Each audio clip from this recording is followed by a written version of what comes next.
Vamos conversar um pouquinho mais sobre uma situação que chegou até a justiça e que é uma situação bem mais comum do que a gente imagina. Só que a decisão judicial é que parece-me atípica.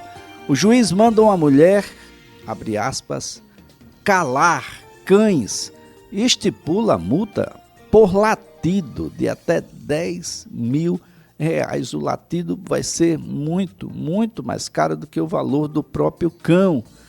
O problema é quem vai contar, né? Esses latidos todos. É uma decisão bastante inusitada, mas olha, abre aí uma discussão dentro dos condomínios, principalmente dentro dos condomínios, e condomínio aqui é um assunto para o advogado especializado em direito condominial, Dr. César Nantes.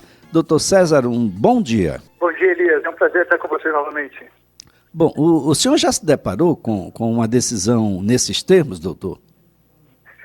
Exatamente nesses termos não, Elias, e realmente chamou a atenção, inclusive nacionalmente, nessa sentença ela está sendo divulgada, mas a intenção do magistrado, ela vem de encontro realmente ao entendimento do STJ, que é aquele entendimento que o condomínio ele não pode impedir animais nas unidades, mas desde que ele esteja ferindo a saúde, a segurança e o sossego.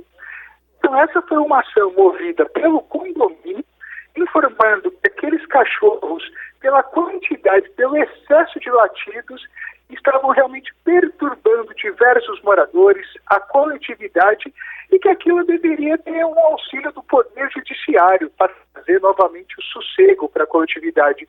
Foi quando então o magistrado ele fala, tutor, você precisa dar um jeito nos seus cães para que eles parem de perturbar realmente os demais moradores. Mas, inclusive, Elias, eu já vi diversos casos com sentenças que determinam, inclusive, a retirada dos animais. Determina a retirada dos animais. Essa é uma situação, doutor César, que as pessoas precisam compreender.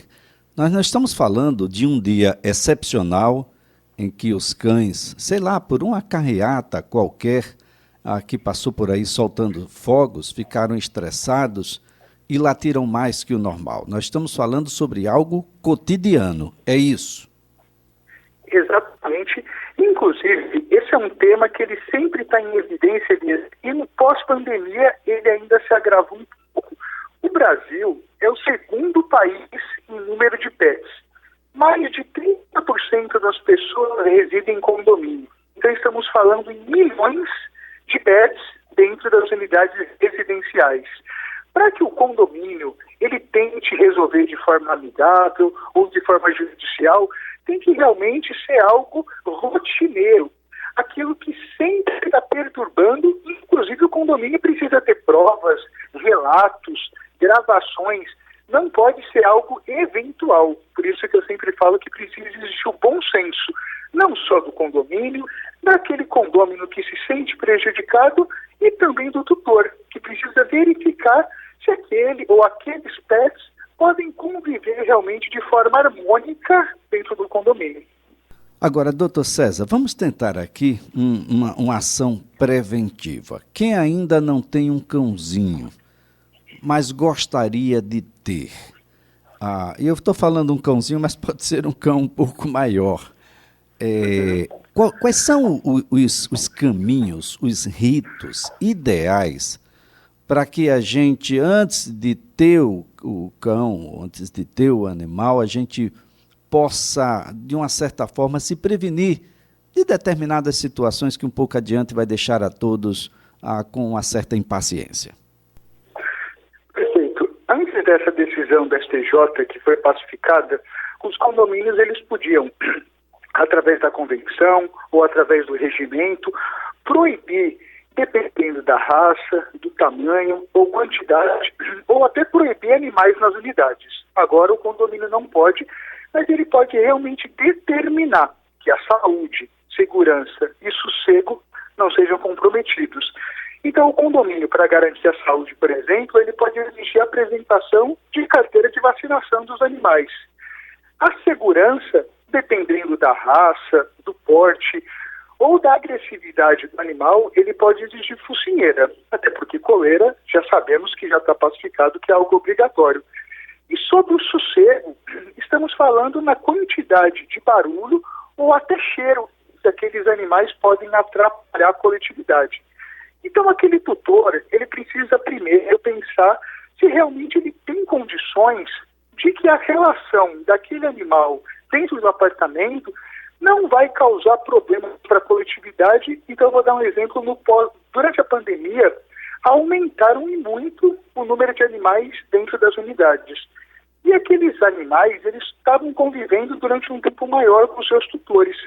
Quando os tutores voltaram para a vida comum, para a vida rotineira, trabalhando fora, aqueles cães, por exemplo, pela quantidade de latidos, eles começaram a latir mais. Então, muitas vezes, o tutor nem sabe que aquele cão ele está gerando transtorno, porque quando ele está com o seu animal, o animal ele fica mais calmo. Então, ele precisa primeiro verificar pela raça, pelo tamanho, que ele vai ter condições de manter aquele cachorro sem comprometer saúde, segurança, sossego, achando que sim, que existe um bom senso do condomínio, criando regras, e daqueles condôminos sabendo que um latido eventual, ou durante um dia, como você mesmo falou, teve uma carreata, teve uma queima de fogos, o que não pode, de forma rotineira, os condôminos terem que conviver de forma desarmônica ou desagradável com animais. Bom, onde é que os problemas acontecem mais? É o elevador social que deveria ser evitado? São as áreas de convivência que deveriam ser evitadas ou pelo menos mais regradas, com os cuidados que precisam ter com seu pet?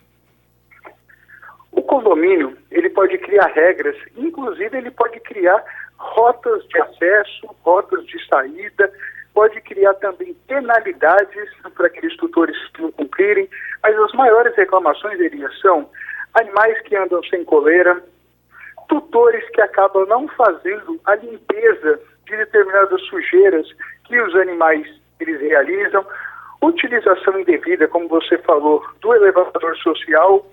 E sobre isso é importante lembrar que também está pacificado que o condomínio não pode exigir que o animal seja transportado no colo ou em carrinho, mas o condomínio pode sim exigir que aquele animal só entre no elevador de serviço, mas se o elevador de serviço estiver quebrado ou interditado, o condomínio não pode impedir a utilização do social.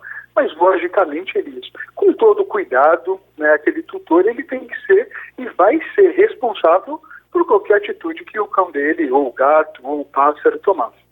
Bem, a gente está falando aqui, gente, sobre cães, porque a decisão fala sobre 2 cães que latem em excesso e que, por isso mesmo, o condomínio preferiu tomar uma atitude, muito provavelmente, né, doutor? Muito provavelmente o condomínio já conversou várias vezes, isso já deve ter sido motivo de reunião e de desavenças com um e depois com 2, com 3. Chega no momento em que o condomínio tem um percentual de condôminos bastante expressivo e afetados pelo barulho. Isso tudo desagrega bastante.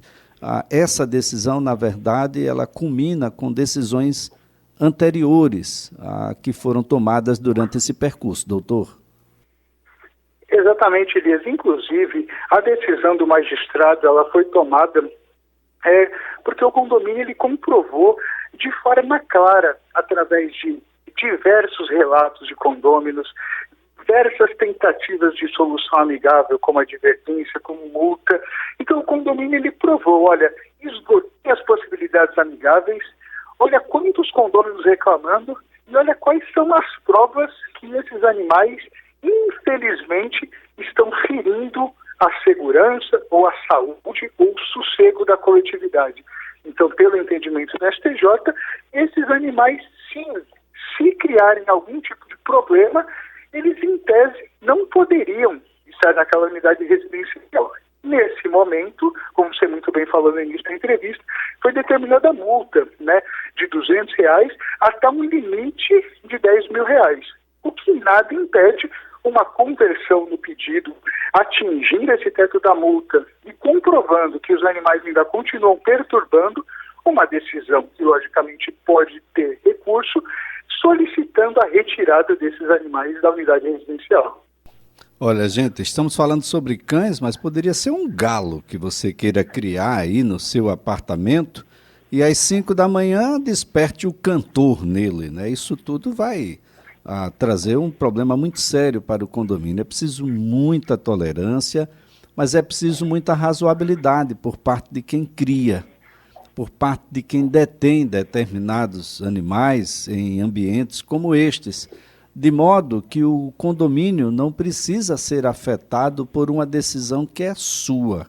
O ato, a decisão, a vontade, o desejo de ter um pet no seu apartamento é um desejo seu, mas isso não pode afetar a rotina, a vida dos demais condôminos e nem ser um elemento que, de uma certa forma, traga temor para as crianças do vizinho, para o acesso a determinadas localidades. Dentro disso tudo precisa ser melhor conduzido, antes de mais nada, antes da tomada de decisão de ter um animal, um pet dentro de casa, dentro do seu apartamento. Essas coisas precisam ser muito bem discutidas, até porque, doutor, muitas vezes a gente não tem um conhecimento maior sobre as raças. E todo filhote vem em tamanho pequeno, mas esses filhotes crescem, e muitas vezes crescem bem mais do que a imaginação na hora da aquisição daquele filhote aplicava, demonstrava. Tudo isso precisa ser melhor apurado antes da gente tomar essa decisão, doutor. Exatamente como você falou da raça, alguns condomínios, eles criavam regras que não podem mais, só pode animal de pequeno ou médio porte, só que muitas vezes aquele cão de grande porte, ele pode trazer um prejuízo menor para a saúde, segurança e sossego do que uma raça menor que pode latir muito. Então, comprovadamente, a raça que mais ataca no Brasil é o Poodle, né? Que é um cão aparentemente dócil, que é um cão pequeno, mas é o cão que mais ataca. E uma raça que muita gente agora tem e que assusta um pouco, que é o American Bully, que você fisicamente, quando você olha para ele, parece que é um pitbull, mas é um cão extremamente dócil, dependendo da criação, mas que você não pode fazer com que crianças, com que pessoas imaginem ou saibam que aquele cão é dócil. Então, dependendo da raça, precisa do bom senso, a coerência do cão andar com focinheira, que a guia seja bem segurada, jamais cachorro sem coleira, porque são esses cuidados que trazem realmente uma relação harmônica daquele pet que vai poder conviver tranquilamente no condomínio sem problema nenhum. Bem, doutor César Nantes, eu quero antes de mais nada agradecer a sua participação, dizer de que a decisão tomou o Brasil inteiro, né, cães, estipular inclusive multa por latido. É claro que o juiz não quer isso sob o ponto de vista literal do que daquilo que está escrito, mas é uma forma, tem um conceito aí por trás de que as pessoas precisam estar atentos a esse conceito, de modo a fazer com que a vida pacífica, a vida organizada, integrada de um condomínio não seja afetada porque um único condômino não consegue compreender que a situação ficou incontrolável, de que não é mais razoável. Muito obrigado, doutor César. Eu agradeço e até a próxima.